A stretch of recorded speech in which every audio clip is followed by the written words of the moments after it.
Magandang araw, ka-Coffee Luzon, Visayas at Mindanao. Kumusta po kayo? Naku po si Robin Padilla na isang senador, naghahasik na naman po ng lagim. At nagmamarunong na naman ito, nagmamagaling na naman po dito sa impeachment case ni Sara Duterte. Si Robin, legit yan. Nadilis yan. Ang loyalty niya nasa mga Duterte, wala sa taong bayan. Kaya kahit mali na yung ginagawa ng mga Duterte, hala pa rin yan. Sige pa rin yan, ipagtatanggol niya pa rin po ang mga Duterte, si Sara Duterte, si Digong, kahit sino man po, basta Duterte. Kasi malaki ang utang na loob niyan kay Digong kasi yan ang nagpanalo sa kanya para maging isang senador. Kita mo na? Utang na loob sa isang tao ang pinagbabatayan ng kanyang serbisyo. Samantala, hindi naman si Digong nagpapasahod sa kanya. Ang nagpapasahod ay ang gobyerno ng Pilipinas. Tama ba to? Robin Padilla? Sige, paliwanag mo to. Minority, duty bound to block impeachment. Damuho talaga ito, oo. Tungkulin daw po ng minority dyan sa Senado na harangan ang impeachment ni Sara Duterte. Saang parte ng saligang batas yan? Saang parte ng konstitusyon sinasabi yan na dapat harangan ng minority ang impeachment na inakyat dyan sa Senado, na mandato po ng Senado na magsagawa ng hearing, magsagawa po ng trial. Sige, let's qualify. Paliwanag natin. Sa kasalukuyan po, sa Senado, binubuo po yan ng 24 na senador. Di ba? 24 po yan. Merong majority at merong minority. Kapag sinabi mo pong majority, from the word itself, mas nakararami. Majority. Kasi hati po yan. Ang Senado hati yan. Usually, may minority, may majority. Minsan, may mga independent daw. Pero technically, dalawa lang yan eh. Majority, minority. Majority yung nakararami, yung minority yung kakaunti. Siyam po yung parte ng minority. Yung grupo nila, Robin Padilla. Siyam po sila. Di ba? Tapos, meron pong 15 na parte ng majority o nakararami. Sige, plus doon sa majority, alisin natin yung independent dyan. Tingnan na lang natin itong minority daw na mga senador. Ibig sabihin, hindi naman kontra, pero ewan ko ba bakit naging ganyan ang ibig sabihin nila na kapag parte ka ng minority, against the government ka. Robin Padilla, hindi ganoon yun. At haharangin mo ang impeachment, anong karapatan ng minority? Nakalagay sa konstitusyon, kayo po ang tatayong senator judges, hindi po kayo tatayong defense. Hindi po kayo tatayo na abogado ng ini-impeach na opisyal. In this case, si Sara Duterte. Niloloko nyo ang taong bayan. Robin, umayos ka naman. Tapos yan pa daw magiging presidente, oh. Panbato daw ni Sara Duterte, ano? Pag na-impeach siya. Kalukuhan to. Anong legal basis niyan? Anong pinagbabatayan nito? Minority, duty bound to block impeachment. Talagang duty bound pa. Tungkulin daw po ng minority na harangan ng impeachment. Oh. One star, ng Philippine Star ito headline. If we oppose, I hope they don't accuse us of being biased. It is our job as minority. It is a parliamentary procedure that we should follow. That is what democracy says. Senator Robin Hood Padilla said. Damuhong batayan yan, oh. May parliamentary procedure pa siyang sinasabi. Do not accuse us of being biased, sabi niya, oh. Siguro, sa day-to-day operations ng Senado, pwede yan kung may mga pinag-uusapan kayo dyan. Pero sa impeachment trial, hindi. Kasi judge ka nga, eh. Ano ba ibig sabihin ng judge? Ikaw ang hahatol base sa ebidensya. Merong prosecutor, yung grupo ng mga mambabatas, at merong defense, yung grupo ni Sara Duterte. Magbabanggaan po sila. Magpipresenta po sila ng kanya-kanyang ebidensya. At titingnan mo bilang isang senator judge, tingnan mo yung merit ng kaso. May batayan ba yung pinagsasasabi ng prosecutor? Do they have enough evidence? Do they have corroborated evidence? Yung defense, ganoon din ba? Napawalang sala ba nila si Sara Duterte sa kanilang depensa?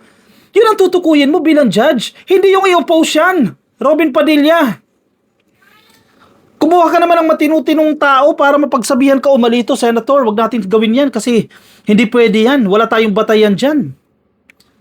Asserting that it is their fundamental duty to oppose the majority, members of the minority bloc in the Senate would naturally resist the convening of an impeachment court to try Vice President Sara Duterte, according to Senator Robin Hood Padilla.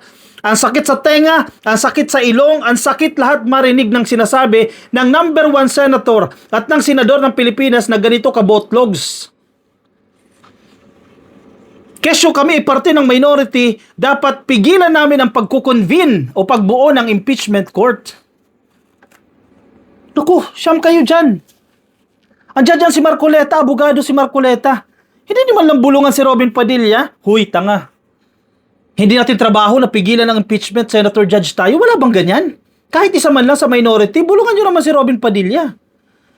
Kasi nakakahiya ang gobyerno ng Pilipinas. So biruin mo, meron tayong legislator. Oh. May mambabatas tayo na ganito ang isip. Isn't it the role of the minority is to oppose? English pa, no?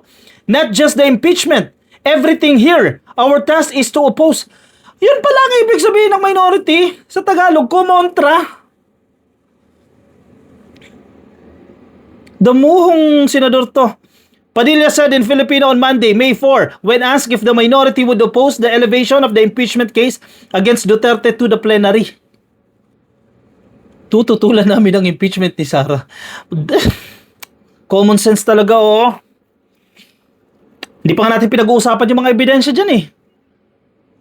Meron pa nga ako nabasa kanina, oh, sabi ng abogado ni Manscarpio, singit ko lang to, ha. Sinasabi ng abogado ni Manscarpio, nagkamali lang daw po yung bangko. Yung 2 billion, hindi daw dapat 2 billion yan. Yan po ay dapat 2 million yan. Nagkaroon daw po ng system error. Ang bangko. Ano? Ang layo-layo ng 2 billion sa 2 million pesos. Napakalaki ng agwat. Kasinungalingan ninyo, oo. Kaya ganyan ugali ng mga Duterte. Kasi may mga tao nakapaligid sa kanila na alam ng mali, sige kukonsintin pa sila. Gaya ni Robin Padilla na mas malala pa. Gaya ni Marcoleta. While Padilla was sure about his stand, other members of the minority like Minority Leader Alan Peter Cayetano and Senators Amy Marcos and Jingo Estrada said the matter has not yet been discussed among them. Yun na nga eh. Basic ito eh. Since parte ng minority, ang gagawin ng isang miyembro ninyo, magiging refleksyon ng inyong grupo ng minority, hindi naman lang bulungan yung bobo na yan. Nagamit ko tuloy yung term. Iniiwasan ko sanang gamitin yung term na bobo eh. Pero mukhang deserve ni Robin Padilla yan eh. Sige mga dilis na nakikinig. Anong batayan? Ilagay nyo dyan. Ilapag nyo sa comment section. Anong batayan? Anong batas ang nagsasabi na ang tungkulin ng minority ipigilan ang pagkukonvene ng impeachment court? Padilla nonetheless appealed to the public not to mistake their procedural resistance for blind partisanship. Diyos mio, Marimar! Sa Tagalog, sabi niya, oy kayo, mga tingin niya siguro sa mga taong bayan, bobo, no? Huwag niyong isipin na ito ay pagiging bias namin, ha? Na kami po ay nagiging partisan, na kami po ay nagiging kampi sa mga Duterte.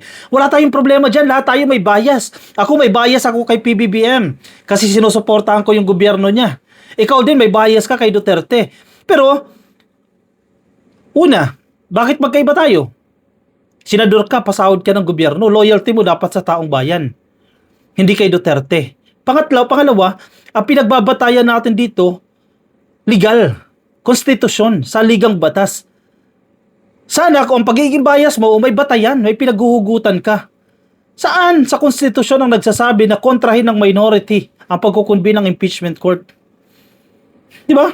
Sabi niya, if we oppose, I hope they don't accuse us of being biased. It is our job as minority. It's a parliamentary procedure that we should follow. That's what democracy says. Talaga, oh. Pinaamoy na mabangon niya pa eh. Parliamentary procedure. Wow, lalim mo. Define. Define parliamentary procedure. Pressed specifically on whether he would object to the convening of an impeachment court, Padilla responded, it's natural. That's a parliamentary behavior. Wow, naging ugali na ngayon. From parliamentary procedure, naging behavior. Hoy! Tulungan niyo naman si Robin Padilla, oh. Question that the public can expect. him to remain fair and neutral during the expected highly politicized trial. Padilla pointed to his constitutional oath but acknowledged some unavoidable political undertones in the process. Senate President Vicente Tito Soto also brushed aside speculations that some senators might attempt to block the convening of the impeachment court, maintaining that the chamber's duty is ministerial once the articles cross fall over from the House. Yan na nga yung gusto nilang gawin eh. Kasi nang isang araw, di ba nabalitaan ninyo na magkakaroon daw po ng pag-aaklas ang mga ilang senador dyan sa Senado. Gusto nila itigil ang pagsasagawa ng impeachment trial nang wala silang batayan. Antayin nyo, kung sabihin ng Korte Suprema, at least may batayan. Sabihin ng Korte Suprema, that is unconstitutional. That is against the law. That is against the Constitution. May batayan ka, itigil mo yan. Gaya nung nangyari ng 2025. Sinabi ng Korte Suprema, unconstitutional yung naging proseso na ginawa ng House of Representatives. Therefore, itigil nyo yan. May batayan. Pero ngayon, hanggang hindi pinapatigil ng Korte Suprema, bakit mo ipapatigil, Robin Padilla? Bakit mo ipapatigil kayong nasa minority? Bakit pipigilan ninyo ang pagkukonvene ng impeachment court? Damuho kayo. Common sense. Nasaan ang talino? Nasaan ang utak ninyo? Bakit ganyan ang isip ninyo? Hindi pa natin pinag-uusapan yung mga ebidensya dyan ha. Yung mga ninakaw ni Sara Duterte na napakatibay ng ebidensya. Napakarami po niyan. Tapos ganyan ang isip ninyo. Huy, damuho kayo. Ay nako, o siya sige. I-komento ang inyong opinion, reaction dyan sa comment section para mabasa po ng iba natin mga ka-coffee. Mga nasa Facebook, baka di pa po kayo naka-like and follow, please like and follow, YouTube subscribe, TikTok subscribe. Mamaya na po ha. Alas 4 po ng hapon. Ito, announcement ito ka-coffee. Tuwing Martes po, alas 4 po ng hapon, sa ka-coffee, Facebook ko, no, ka-coffee, sa Facebook. Mga nakikinig sa atin sa Facebook. I-air na po yung Abante Bisaya. Itong Abante Bisaya, podcast namin ito ni Mima Alicia. Kilala nyo si Mima Alicia. Maraming pangalan yan online, no? Pero mas kilala po siya sa Mima Alicia. Every Tuesday po yan, 4 p.m. hanggang 5 p.m. Live po yan. Sa Facebook, mapapanood nyo po yan sa ka-coffee. Sa YouTube naman, mapapanood nyo po yan sa YouTube channel ni Mima Alicia. Si Mima Alicia o Mima Comments ata pangalan niya, no? Ang Abante Bisaya, pag-usapan po natin ang mga programa ng gobyerno, lalo na po dyan sa parteng Visayas, ginagawa po ng Marcos administration, at ang mga issues po ng nasyonal sa salitang Bisaya at sa salitang Waray. Pero haluan din po namin ng Tagalog yan para mas maintindihan din po ng iba. Mamaya po ang aming pilot episode. Unang episode po yan, tumutok po kayo ha. Abante Bisaya, kasama po si Mima Alicia. See you later, bye-bye.